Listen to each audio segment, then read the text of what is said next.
બેટા નવું ચેપ્ટર ભણીશું. ચેપ્ટરનું નામ છે કોષ જીવનનો એકમ. બરોબર? તો કોષ વિશે ભણવાનું કેમ છે આપણે? કારણ કે કોષ આપણા શરીરના બંધારણનો રચનાત્મક અને ક્રિયાત્મક એક છે, પાયાનો એકમ છે. તમે જોજો તો કોઈ બી ઘર બનાવતું હોય, બરોબર, તો પાયો પહેલો બનાવે, પછી ઉપર ઘર ચડે છે. તો આપણે આખું શરીર, આપણું આટલું મોટું શરીર છે, તે શરીરનું પાયાનો એકમ કોણ? તો પાયાનો એકમ આપણે કોણ છે? કોષ છે. તો કોષ જે છે એ કેવી રીતે બન્યો, એ કોષમાં શું આવેલું છે, કેટલું આવેલું છે, એ બધું આપણે આ ચેપ્ટરમાં ભણવાનું છે. તો આપણે પ્રસ્તાવનાથી ચાલુ કરીએ. તો પ્રસ્તાવનામાં પહેલો પ્રશ્ન છે આપણી જોડે કે સજીવ એટલે શું અને તે નિર્જીવથી કેવી રીતે અલગ પડે છે. તો સજીવ કોણ છે અને નિર્જીવથી કેમ અલગ પડે છે? તો સજીવ જે આપણી આજુબાજુની સૃષ્ટિ છે એમાં સજીવ અને નિર્જીવ બે પદાર્થ આવેલા છે. પણ સજીવ છે એ કોષોના બનેલા છે. બરોબર? મુખ્ય તફાવત તો આપણી જોડે એ જ છે કે સજીવ એ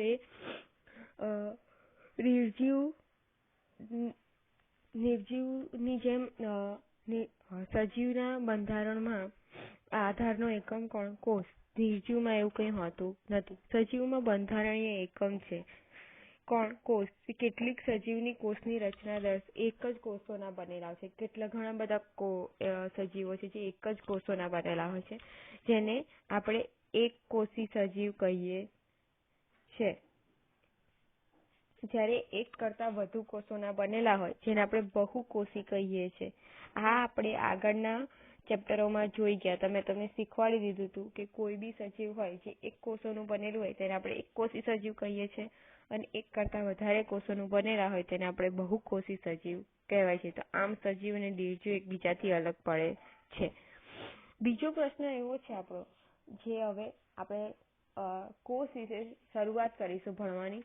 તો કે કોષ કોને કહે છે અને તેના વિશે સમજૂતી આપો અથવા ટૂંકમાં સમજાવો. તો કોષ સજીવનો રચનાત્મક અને ક્રિયાત્મક એકમ છે. કોષો દ્વારા દર્શાવાતી વિવિધ પ્રવૃત્તિઓ અને તેમની દેહ રચનામાં રહેલા કોષોની જૈવ રાસાયણિક પ્રક્રિયાઓ કોષોની રચના, પ્રકાર અને સંખ્યા પર આધાર રાખે છે. હવે શું કહ્યું છે કે જે શરીરની રચના છે, બરોબર, એ કોના પર આધાર રાખે છે? એ કોષોની રચના, કોષનો પ્રકાર, કોષના સંખ્યા પર આધાર રાખે છે. કેમ? કારણ કે કોષ સજીવના પાયાનો એકમ છે. બધા સજીવોની જીવનની શરૂઆત શેનાથી થાય છે? યુગ્મનજથી થાય છે.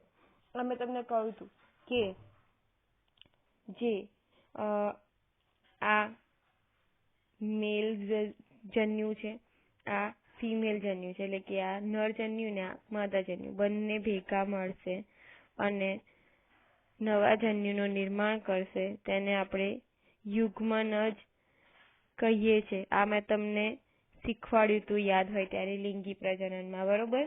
તો યુગ્મનજ પણ શેનું બનેલું હોય છે? કોષનું બનેલું હોય છે. આ યુગ્મનજ પછી યુગ્મનજનો જે કોષ હોય છે એ આગળ જઈને વારંવાર વિભાજિત થાય છે અને નવા કોષનું નિર્માણ થાય છે. આ પ્રમાણે સર્જાયેલા કોષો વિભેદન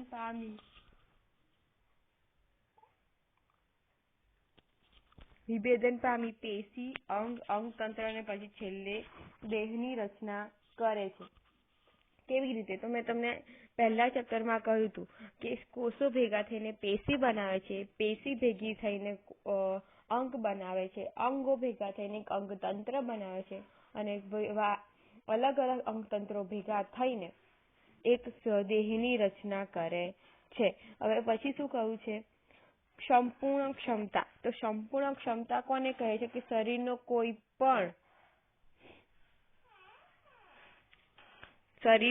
પણ કોષ સમગ્ર દેહનું સર્જન કરવાની ક્ષમતા ધરાવે તો આવા લક્ષણને સંપૂર્ણ ક્ષમતા કહે છે. શું કહ્યું? તો કે આપણા શરીરમાં કોષો એવા પણ છે કે એ કોષ આખા શરીરની રચના કરવામાં સક્ષમ છે, જેને આપણે સંપૂર્ણ ક્ષમતા કહે છે. કેવી રીતે? તો એક કોષ છે, બરોબર, તો એ વિભાજિત પામશે એટલે આગળ બીજા બે કોષ બનાવશે, પછી આગળ જઈને વિભાજિત થશે એટલે બીજા બે કોષ બનાવશે, આ વિભાજિત થઈને આમ કોષ બનાવશે. એમ આ પ્રક્રિયા તો વારે ઘડીએ ચાલુ જ રહેવાની છે, બરોબર. તો એટલે માટે એવું કહેવામાં આવ્યું છે કે આપણા શરીરમાં એવા કોષો છે જે એક કોષ આખા શરીરની એટલે કે આ દેહની રચના કરવામાં આખા શરીરની સર્જન કરવામાં ક્ષમતા ધરાવે છે, જેને સંપૂર્ણ ક્ષમતા કહીએ છે. પછી આગળ કહ્યું છે કે કોષનું સંશોધન કોણે કર્યું, બરોબર.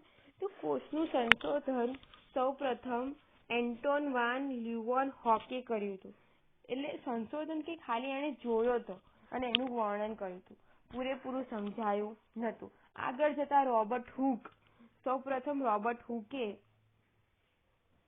શું કર્યું કે ઓર્ક નામનું ઝાડ છે, બરોબર, જેને આપણી ભાષામાં બૂચ કહેવાય છે, એની છાલ લીધી અને એની પાતળી ચીરી કરી અને પછી સૂક્ષ્મદર્શક યંત્રમાં જોયું અને તેમાં એણે શું જોયું કે તેમાં નક્કર ખાના જેવી રચના જોઈ, જેણે એને કોષ શબ્દથી પ્રયોજ્યું. અને આ ક્યારે થયું? 1665 થયું હતું. પછી આવે છે રોબર્ટ બ્રાઉન, જે 1831માં, જેણે એ કોષમાં આગળ સંશોધન કર્યું અને એવું કહ્યું કે એ કોષમાં કોષ કેન્દ્ર આવેલું છે, જેણે એને સૂક્ષ્મદર્શક યંત્રની શોધ અને ઇલેક્ટ્રોન માઇક્રોસ્કોપની દ્વારા આ બધું જોયું. પછી આવે છે કોષવાદ.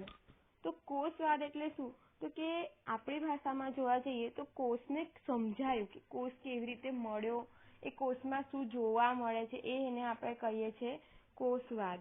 તો જે કોષવાદ મેથિયસ લીડ અને થિયોડોર સ્વાને 1838ના સમયગાળામાં રજૂ કર્યો. તો મેથિયસ લીડ, થિયોડોર લીડન એ શું હતા? વનસ્પતિ શાસ્ત્રી હતા. તેમજ જે થિયોડોર સ્વાન છે એ શું હતા? વનસ્પતિ શાસ્ત્રી હતા. બંને ભેગા મળીને શું કર્યું?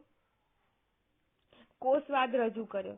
કેવી રીતે? તો મેથિયસે શું કહ્યું કે વનસ્પતિમાં જુદા જુદા પ્રકારના કોષો ભેગા મળીને વનસ્પતિ પેશીની રચના કરે છે, બરોબર. એ શું કહેવા માંગતો હતો કે જે એને વનસ્પતિ શાસ્ત્રી હતો એટલે વનસ્પતિના કોષોમાં આગળ રિસર્ચ ચાલુ કરી. તો એણે એવું કહ્યું કે વનસ્પતિ કોષ છે એ ઘણા બધા અલગ અલગ પ્રકારના હોય છે અને બધા ભેગા થઈને પેશીની રચના કરે છે. તે જ જગ્યાએ થિયોડોર શું કહેવા માંગતો હતો? એ પ્રાણીશાસ્ત્રી હતો એટલે પ્રાણીઓના કોષોમાં એ રિસર્ચ કરતો હતો. તો એ શું કહેતો હતો કે કોષોની ફરતે એ જે પ્રાણી કોષ છે એની ફરતે પાતળું સ્તર આવેલું છે, જેને કોષરસ પટલ કહેવામાં આવે છે.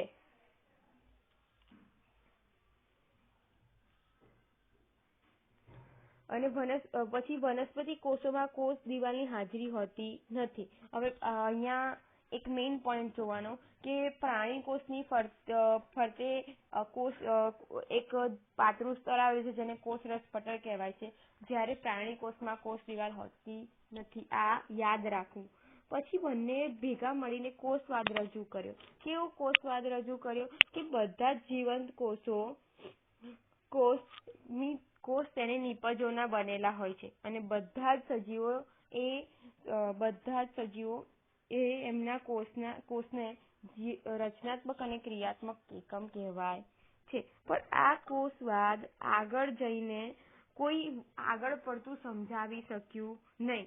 તો એના પછી 1855માં રુડોલ્ફ વિર્સોવ નામના વૈજ્ઞાનિક આવ્યા અને એમણે એવો કોષવાદ રજૂ કર્યો જે આગળ આપેલા થિયોડોર લીડન અને થિયોડોર સ્વાનના કોષવાદને આગળ લઈ ગયા અને આગળ એમને એવું સમજાયું કે બધા જ જીવંત સજીવો કોષ અને કોષની નીપજના બનેલા છે અને બધા જ કોષનું સર્જન પૂર્વ અસ્તિત્વ ધરાવતા કોષમાંથી થાય છે. તો હવે આમણે શું સુધારા વધારા કર્યા કોષવાદમાં કે જે આગળ એવું કહ્યું હતું બધા જ જીવંત સજીવો કોષ અને તેની નીપજોના બનેલા છે, તો આમણે પણ એ જ રહેવા દીધું કે બધા જ જીવંત સજીવો કોષ અને કોષની નીપજના બનેલા છે. પણ જે મેથિયસ અને થિયોડોરે કહ્યું હતું કે કોષ બધા જ સજીવોના રચનાત્મક અને ક્રિયાત્મકના એકમના બનેલા છે, એટલું જ સમજાયું હતું. જ્યારે અહીંયા રુડોલ્ફ એવું કહેવા માંગતો હતો કે જે નવા કોષો બને છે એ શેમાંથી બને છે? જૂના કોષમાંથી જ બને છે, એવું કહેવા માંગે છે. એ તો આપણને બી ખબર છે કે આગળ કહ્યું હતું કે જે એક કોષ હોય છે, બરોબર, એક કોષ હોય છે એ વિભાજિત પામીને આગળના બીજા 2 કોષ બને છે, એ આગળ બીજા બે. તો આ તો આપણને ખબર જ આગળ સમજાયું હતું કે નવા કોષોનું સર્જન જૂના કોષોથી જ થાય છે. તો આટલું આજના દિવસમાં બેટા આપણે આટલું રાખીએ છીએ. આગળ આપણે કાલે 9 ભણીશું.